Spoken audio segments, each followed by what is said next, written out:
Well, thank you very much. Good morning.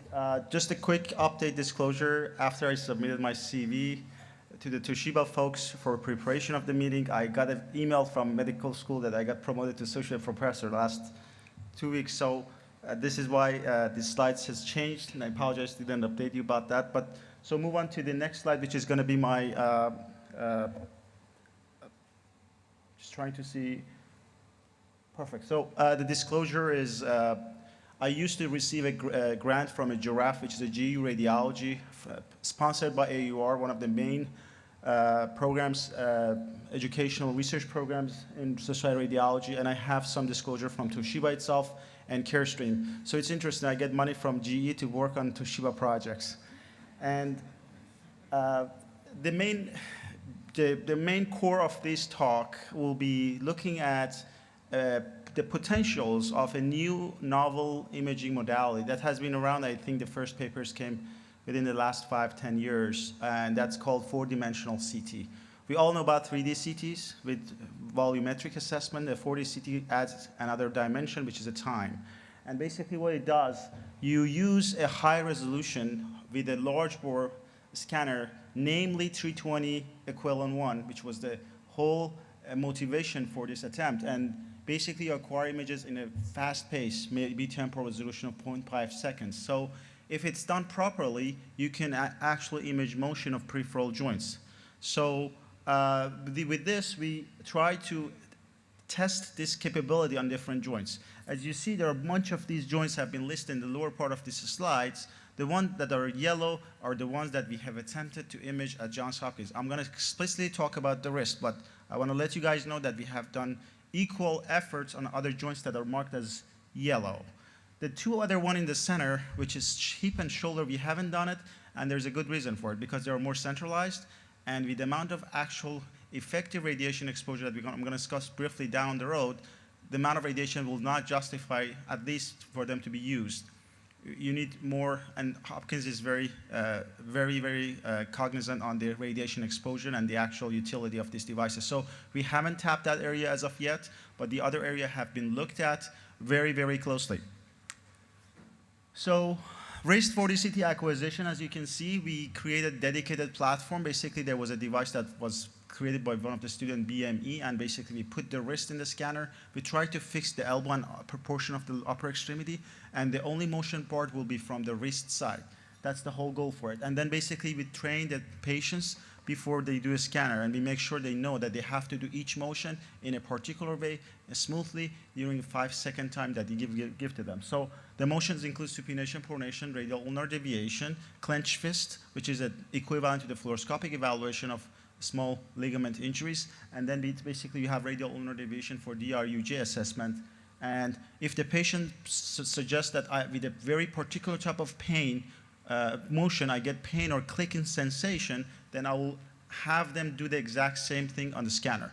And one other thing we do also, because this is a new effort, we also discuss it with the patient, and we're going to image the asymptomatic contralateral wrist, which is documented by our plastic surgeon as asymptomatic contralateral wrist. And we do exact same thing. So we have a nice contralateral data acquisition for future project, and this is part of IRB, and we discussed that with the patient explicitly. So, like talking about the radiation dose, this is a very famous slide, has been used by a lot of my radiologists in other areas, in other meetings. This is a Mettler paper in radiology, and basically summarize the effective radiation exposure. When we acquire these images, there's a lot of actual radiation exposure. There's a lot, because we created up to 20 or 30,000 images, all volume, high resolution. But when it comes to the effective radiation, though, and those under that K factor, which is assessed or estimated to be 0.0005, and then it's a simple calculation, you come up with an effective radiation dose of up to 1.5 millisievert based on what we have seen as a product, a dose product in our scanner when the patient finish the scan. So it's quite safe. It's quite equal to head CT if you want to basically compare to some of those more established CT acquisitions. So moving on, I would like to give you this first example. This is not the first project. It's the first example which we published as a case report. This was the first case that I found it very interesting. That was my motivation to working on this area. It was a case of piezotracheal joint instability. This joint is a very uncommon joint in the wrist to become symptomatic. Usually the symptoms come from osteoarthritis of the piezotracheal joint. It's a very small joint in the wrist, or some associated soft tissue injuries like tendon injuries, like if flexor carpi ulnaris attached to this, and if it's torn, can be symptomatic. Usually it causes medial wrist pain. So we had a case that X-ray, MRI, and if everything else was kind of inconclusive. This is an MRI image. If you show this to a musculoskeletal radiology, they probably won't be able to pick up anything. There's no evidence of OA, there's no edema, there's no evidence of ligamentous injury, and I did not show the FCU is also intact in this case. So when we did the motion, this is fundamentally flexion extension. This is a 3D reconstruction of that motion. So you see explicitly that the pisiform is popping out volarly when the patient does flexion. So there's the instability of this joint. And then if I do the movie, if I can kindly ask our colleagues back there to play this movie for us. Sorry,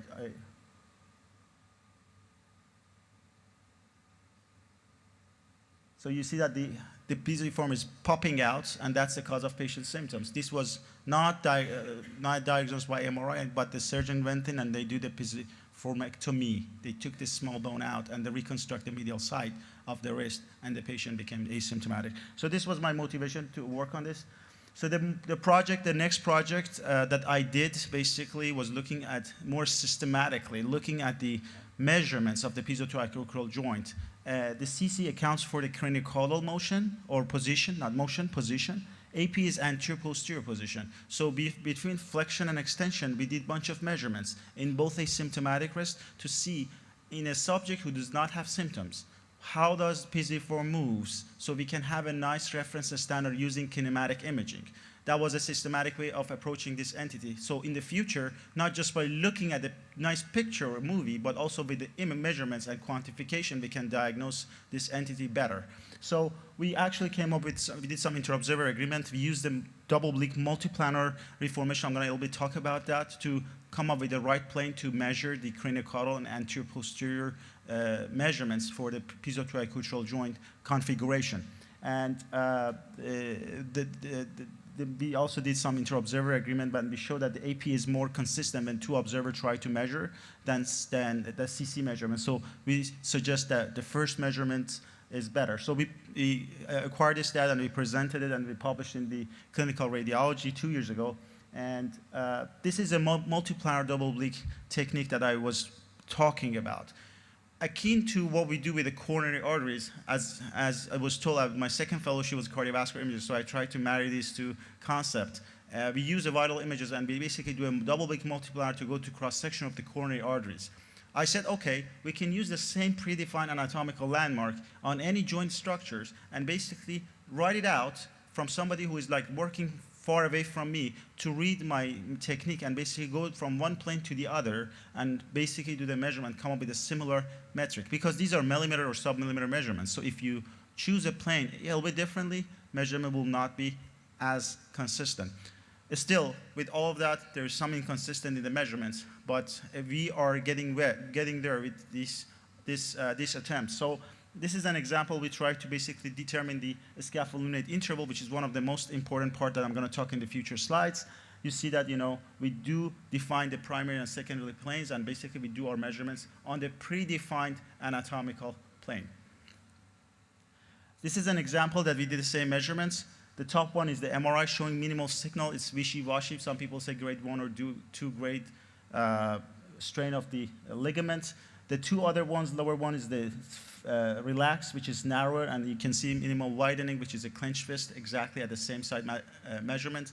And on top part, there's arthroscopy images that shows lower grade ligament injury. This is a scapholunate ligament. This is the most important intrinsic carpal ligament, scapholunate ligament. So with this, we did this exercise of 3 modalities, 1 invasive, 2 non-invasive, 1 novel, 1 established. So we demonstrate that, MRI may not be as great, and we know that. I'm going to show you some meta-analysis information that we also did for the MRI, that CT may have a role in this case. So having this background challenges that we had with the MRI, that was my motivation to go back and look at the entire literature of the 3 Tesla MRI and see how they do when it comes to determination of these small ligament injury, specifically scaphoidal ligament injury. We ran the meta-analysis and basically systematic review all the papers that looked at the diagnostic accuracy of MRIs. So the results were very interesting. 1.5 Tesla MRI did not show any good. Like the diagnostic odds ratio is 5.56, which is not really exciting, and that was expected. This is the smallest joint in the body, so this is where the high-resolution technique, any high-resolution technique has the highest chance to shine. And as you see, the 3 Tesla MRI shows much better results. It has a fantastic specificity. It has almost 100%. So it tells me if the 3 Tesla MRI shows abnormality, it's probably there. But if it doesn't show anything, doesn't mean much. Maybe a little bit, but not much. MR arthrography is better. When it comes to diagnostic odds ratio, you have 65, which tells me that the specificity and sensitivity is higher, but MRA is MR arthrography. You have to put a dye in the joint. So it's minimally invasive and has its own complications. So heterogeneity of the data was seen in the 1.5 MRI over the years of studies, and then what we did a meta-regression, and we showed that, okay, the diagnostic, the circles are log of diagnostic, circles of sample size of each of these studies, and you see they plot them for the log of diagnostic odds ratio over years. You see, and this is 1.5 Tesla because this data was heterogeneous. So we dig into it and we saw that when we move from past to the current, the 1.5 Tesla becomes better and better. Not quite equal to the 3 Tesla, but becomes better. And that tells us maybe because of more knowledge from the radiology side, better coils, better post-processing, better description of injuries, and so on and so forth, not just better magnet strength. So the results basically at the end, this is the message from our meta-analysis. We said that, okay, 3T MRI is very specific. If you see abnormalities, great. But if you do not see and the patient is still asymptomatic, you have to do something else. It could be invasive procedure like arthroscopy, minimal invasive like MRA, or potentially 4D CT. That's how we introduced the new technology. So moving on to the further attempts to establish this area, I looked at the chronic wrist pain symptoms and scaphoidal joint motion from extension to flexion, from ulnar deviation to radial deviation, and from relaxed to clenched fist position. And we demonstrate that in the asymptomatic group, there is no change in the SL interval between these pre-established motions. So it's pretty consistent. There's no significant difference in measurements. But when you look at the symptomatic wrist, the measurements are slightly changing between these motions. So these motions can demonstrate dynamic instability if it's done properly and based on our protocol. This is a list of cases that we have basically tried over the last 2 or 3 years. I tried to list them to see what was to give you guys an idea what was the baseline characteristics of these cases. Many of them had history of falls, chronic injuries. Some of them had MRI that showed some possible signal abnormalities. Some of them did not have MRI, and few of them had also arthroscopic proof of the injury. So we went based on the symptomatic versus asymptomatic, and there was a lot of limitation on this conclusion. But just based on symptom, we tried to categorize our cases and do the measurements. So this is an example. As you can see, we did a double oblique technique and for that determination. The second work that we put after this first attempt to show the differences, we wanted to see if the measurements, scaphoidal interval measurements, have association with radiocarpal osteoarthritis. So basically what we did, we retrospectively look at all of our 4D CT, which was about 30 scans, 30 examinations, and basically we remeasure all of them with 3 strategies, and also one other separate radiologist looked at the radiocarpal joint independent numbers and grade the radiocarpal osteoarthritis for the KL grading. So with that in mind, we used 3 strategies. This is interesting. So the first one was a static CT. It's like a regular CT. Do the measurements and see how that measurement is associated, can determine the presence of radiocarpal osteoarthritis. Because at the end of the day, the one thing that surgeons, radiologists, clinicians, everybody wants to do is prevention of that secondary osteoarthritis. That's the end outcome. We don't have follow-up data because that's expensive and it's time, but at least at the cross-section, we have to see something that motivates us for bigger studies. So the second one was the CT scan, CT static, and other position like rest, flexion, or deviation. The reason is because somebody may say, okay, why you scan 11 times the wrist every 0.5 seconds? You can do one static and one flexion or extension, and with 2 acquisition, you may get the equal data. And then basically the third one, which is dynamic, was a change from rest to clench, change from flexion to extension, and change from radial to ulnar deviation. So that's the third one is the actual data that we can get from the 4D CT. So these are the results. As you see, the AUC, the area under the curve, basically the higher the number, the closest that number is to 1. For my colleagues that are not familiar with the stats, that means that it's most accurate. So if it's 1, it's a perfect test. So as you see the lower one, you see that the AUC is going higher, up to 7.77 for the radial deviation to ulnar deviation, interestingly. And then the base one is like AUC is 0.68. That's a static measurement. So you see some increase in accuracy of adding these strategies for determination of presence of radiocorpal OA versus no OA. And this is a comparison, model comparison, as you see. Number 1 is the base model, which is a static. Number 2 is a base plus 1 other static. And number 3 is the actual 4D CT. So 1 versus 2, you see a kind of trend, and some areas is significant. But for 1 versus 3, all of them are kind of significant, and you see the differences in AUC. It's up to 0.1, 0.09 from radial deviation to ulnar deviation. So that tells us, hey, 4D CT can have some added value to a static 3D measurements. This is an example. This is a normal wrist, as you see, from the one position to the other position. It doesn't change much the scaffold unit interval. We again use the double oblique planning to basically come up with these measurements. And then when you move on to the next one, this patient obviously has a ORIF of distal radial fracture. We used again double oblique technique, and you see that slightly wide the scaffold unit interval using a multiplanar double oblique technique measurements from one side of motion to the other. And that basically an example showing the added value of dynamic imaging.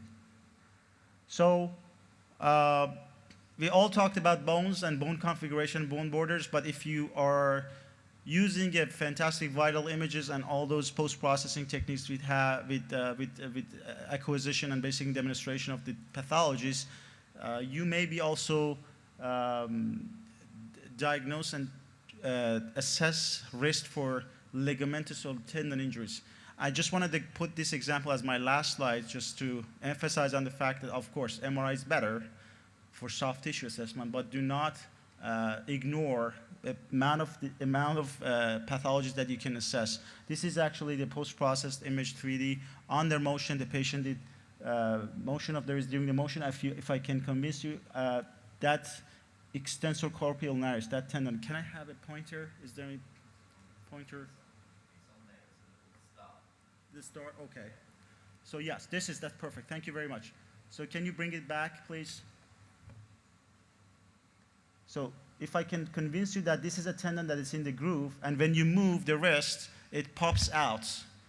And that was exact sign of the patient's symptoms. Patient had clicking, and then we found it, I believe it accidentally, but we discussed it with our surgeon, and they did the reconstruction of the ECU. So it can have some soft tissue values. So the take-home point, high-resolution 3D MRI is a study of choice for imaging of the wrist, that's for sure. 4D CT can be considered if you see the following items. That's the most important part of this talk. So you cannot replace the 4D CT with MRI. That's I think is not a smart way to move forward with this new technology. If there is an inconclusive plain field MRI, patient has continuous pain, 3 months worth of pain, a lot of disability, and you see that this plain radiograph doesn't show much in terms of malalignment. 3D MRI doesn't show any evidence of ligamentous injury, so that is out. You don't have anything else. So there are three other options: MRA, which is putting a dye, doing another MRI, which is expensive and is minimally invasive. It's a risk of infection. Arthroscopy, which is definitely invasive, has a lot of good list of complications, and this 4D CT with minimal radiation exposure, effective radiation exposure.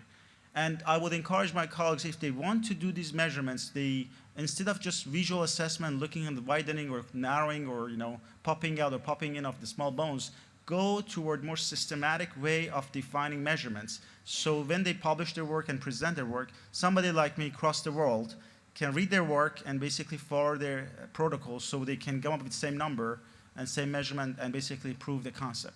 Well, thank you very much for your time. I tried to make it very quick, and just here, it's very important for me to say thank you to all my colleagues at Johns Hopkins Medicine Surgery who helped me to navigate through this project. Obviously, as a radiologist, you don't have your hand on the patients. So the big part of it is the strong, enthusiastic clinical colleagues that can help you to recruit these cases and come up with this project. So Jamie Shores, Scott Lifchitz from Department of Hand Surgery, we did 30 ankles, which I haven't discussed on today. It's had another talk. Lou Sean and Casey Humbret. Lou Sean is a past president of Foot and Ankle Society, Surgery Society, very well known. Dr. Kazgaria is actually president-elect of Society of Sport Medicine Surgery. He's a patellofemoral guy. He published several papers right now on the patellofemoral kinematic with Dr. Kazgaria. So I've been a very lucky man working with this amazing group. And the last but not the least are the small but very smart member of the group who actually conduct all these projects, help me with the statistics, and basically they are the people who deserve the most credit. Dr. Hafezinejad and Dr. Wyatt are my current postdoc fellow, which deserve some recognition, definitely some great recognition on all of these works. Well, thank you very much for your time and your attention.